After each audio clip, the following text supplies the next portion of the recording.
Vamos a iniciar ahora un tema fundamental en lo que es la modificación de conducta y es precisamente cómo observamos y cómo registramos las conductas que queremos trabajar, ya sea para modificarlas, eliminarlas o aumentarlas según las necesidades de cada caso específico.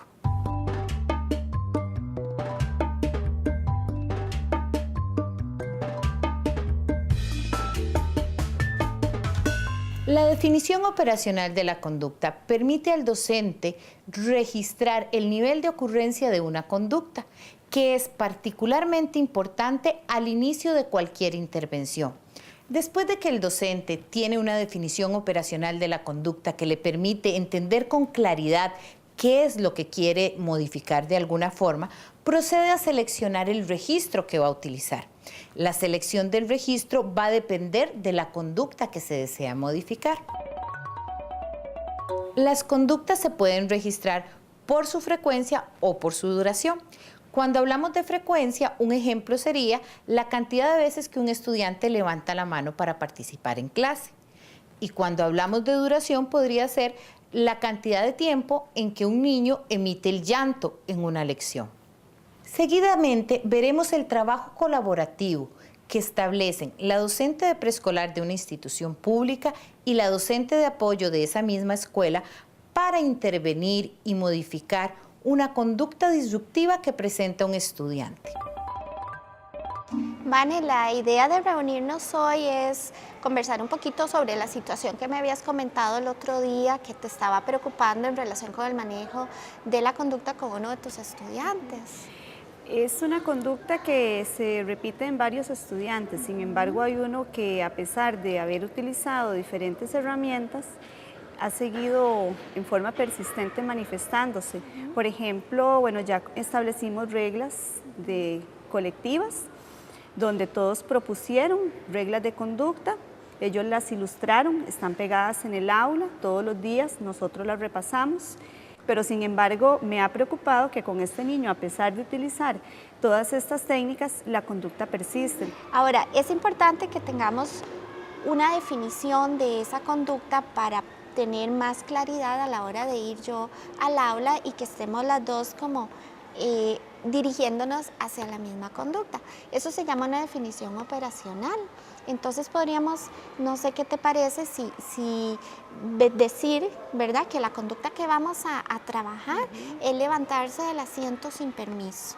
Yo voy a ir a tu aula durante 5 días para irlo a observar, para que el grupo se acostumbre, ¿verdad?, que yo estoy ahí, aunque ya ellos me conocen, ¿verdad?, pero estar yo ahí más ratito y voy a ir registrando las veces que él se pone de pie, ¿verdad? Y si quieres, después de eso, de ese periodo de observación que yo voy a tener, nos volvemos a reunir para ver a partir de los resultados cómo podemos ir trabajando, ¿verdad? Sí te quiero pedir que, digamos, como lo que yo voy a llegar a hacer es observar la conducta de él, que en esos momentos, ¿verdad?, no le llame la atención, ¿verdad?, ni le digas nada si se pone de pie, porque yo necesito observarlo, la conducta en su estado, digamos, natural, ¿verdad?, sin ningún tipo de intervención, para saber más o menos cuántas veces se levanta y después de eso, como te digo, nos volvemos a reunir para entonces analizar la situación.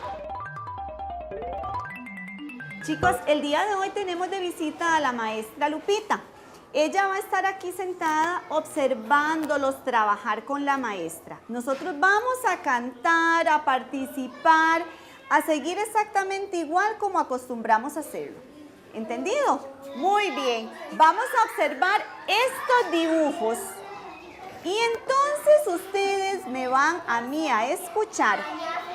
¿Qué está haciendo este niño? Se está bañando. ¿Y cuándo hay que bañarse? Todos los días. Michelle, ¿cuándo hay que bañarse? Todos los días. Muy bien. ¿Qué debemos usar nosotros en nuestro baño diario? Jabón. Daniela, jabón. Gracias. Analía, champú. Brian, Y lavarse el cabello, hay veces que no es necesario todos los días. Y el agua, muy importante, ¿verdad? Tenemos y muy bien, te felicito, Josué. Cuando nos estamos bañando, no tenemos por qué desperdiciar el agua. Vane, la reunión de hoy tiene como objetivo que analicemos los resultados del periodo de observación en el que yo fui a tu aula para, a partir de ahí, determinar qué técnica podemos utilizar para manejar la conducta de tu estudiante. Cuando yo fui al aula, vos viste que yo llevaba un registro de las veces que tu estudiante se puso de pie. Entonces, para eso yo utilicé un registro de frecuencia. El registro de frecuencia debe incluir una serie de datos básicos o de información general, entre los que tenemos nombre completo del niño, nombre completo del observador, la fecha, hora de inicio de la observación y hora en que finaliza la observación. Además, debe incluir la definición operacional de la conducta, el tipo de registro, que en este particular dijimos era de frecuencia, y un cuadro resumen con los días que se fueron a observar y la cantidad de veces que se presentó la conducta en cada uno de esos días. Es importante acotar que las observaciones se realizaron siempre en el mismo horario. ¿Para qué nos sirve esto? Bueno, nos sirve para tener una idea de cuál es en promedio el número de veces que él se levanta antes de que empecemos a trabajar. Entonces, la idea es que vos vayas haciendo ese registro todos los días para que después podamos comparar cómo era la conducta antes de empezar a trabajar y cómo ha cambiado la conducta una vez que estamos aplicando la técnica que seleccionamos. Una vez que hemos hecho este registro de los datos, vamos a hacer lo que se llama el gráfico de línea base. En el caso particular del estudiante de preescolar, las docentes construyen una línea de base simple. Se denomina simple porque en esta registran una sola conducta. La gráfica de la línea base también incluye una sección donde deben aparecer los datos básicos del estudiante. En esta vienen los siguientes apartados: nombre del estudiante, nombre de la persona que construye la gráfica, la fecha y horas de la observación y la definición operacional de la conducta. Debemos recordar que la línea base tiene dos ejes, uno vertical y otro horizontal. Los datos que vamos a colocar en el eje vertical corresponden a la frecuencia con que se presentó la conducta del estudiante. Y en el eje horizontal vamos a anotar los días en que fuimos a observar al estudiante. El tamaño de los ejes vertical y horizontal debe ser proporcional a la cantidad de datos que tengamos. El siguiente paso es hacer coincidir los datos del eje horizontal con el vertical. Por ejemplo, el primer día el estudiante se levantó 8 veces. Este dato de 8 lo hago coincidir con el día primero. El segundo día se levantó 6 veces y el tercero 7. El cuarto día se levantó 6 y el último día se levantó 8 veces. Una vez que hemos hecho coincidir los datos del eje horizontal con el vertical, simplemente trazamos una línea que los vaya uniendo entre sí para formar la gráfica.